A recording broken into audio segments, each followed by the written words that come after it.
দাদার সাথে ঈদের নামাজ পড়তে যাওয়ার কথা ছিল ছোট্ট শিশু নাহিয়ানের। তার আগেই যশোর শহরের কাজীপাড়া থেকে নিখোঁজ হন ৬৫ বছর বয়সী আফজাল হোসেন। এর মধ্যে ১ মাস পার হয়েছে। চরম দুশ্চিন্তায় রয়েছে পরিবারটি। বারবার ব্যর্থ হচ্ছে তাকে খুঁজে পেতে পুলিশের চেষ্টা। ইমাম হাসান রুবেলের তথ্যচিত্রে আরও জানাচ্ছেন ফজলে রাব্বি। ঘটনা গত ৩০ মার্চ। সিসিটিভি ফুটেজে দেখা যায় তারাবির নামাজ পড়তে মসজিদে যাচ্ছেন আফজাল হোসেন, তারপর ফেরেননি তিনি। এই ঘটনায় কোতোয়ালি মডেল থানায় একটি মিসিং ডায়েরি করে পরিবারটি। সিসিটিভি ফুটেজ বিশ্লেষণ করে অনুসন্ধানে নেমেছে পুলিশ। তবে ১ মাস পেরোলেও কোনো হদিস নেই বৃদ্ধের। চরম উৎকণ্ঠায় দিন পার করছেন তার পরিবারটি। ১১টা পর্যন্ত কিছু ভাবিনি, তারপর থেকে অস্থিরতা শুরু হয়েছে। কারণ অত রাত পর্যন্ত কোথাও থাকে না উনি, তখন অস্থিরতা শুরু হয়েছে। আমার ছেলেও আসলো, আমার ছেলেও তখন খোঁজাখুঁজি শুরু করেছে।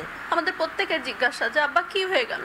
আমরা প্রত্যেকে খুঁজতেছি, এই ২৯ থেকে ৩০ দিন প্রত্যেকে খুঁজতেছি পাগলের মতো, কিন্তু কোনো খোঁজ পাওয়া যাচ্ছে না। এই ২৯টা দিন রাস্তায় রাস্তায় ঘুরেই বেড়াচ্ছি, যদি কোথাও পাই, কিন্তু কোথাও সব ধরনের চেষ্টা করেছি, কোথাও তাকে পাইনি। আফজাল হোসেনের সহকর্মীরা বলছেন কারো সঙ্গে তার শত্রুতা ছিল না। তার খোঁজে সারা শহরে পোস্টারিং ও মানববন্ধনও হয়েছে। এই পর্যন্ত তার কোনো হদিস আমরা পাইনি। পিবিআই বলেন, ডিবি বলেন, থানা বলেন, আমরা যথেষ্ট জায়গায় যোগাযোগ করেছি। এদিকে পুলিশ ব্যুরো অফ ইনভেস্টিগেশন এই ঘটনা পর্যবেক্ষণ করেও কোনো কুল কিনারা খুঁজে পাচ্ছেন না। আমরা আমাদের যে বিভিন্ন টেকনোলজির যে সাইট আছে সেদিক দিয়েও আগাচ্ছি, এবং আমরা যেটা মানুষের কাছে গিয়ে জিজ্ঞাসাবাদ করা এবং তার কোথায় যেতে পারে এই তথ্যগুলো নিয়ে এখনো আমাদের কাজ চলমান আছে। যেন হয় মিলিয়ে গেছেন মানুষটি।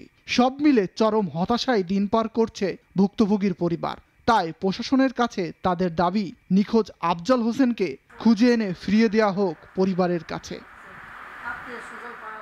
ফজলে রাব্বি, নাগরিক। একমাত্র ওয়ালটন এসি দিচ্ছে ১ বছরের রিপ্লেসমেন্ট গ্যারান্টি এবং কম্প্রেসারের ১০ বছরের গ্যারান্টি।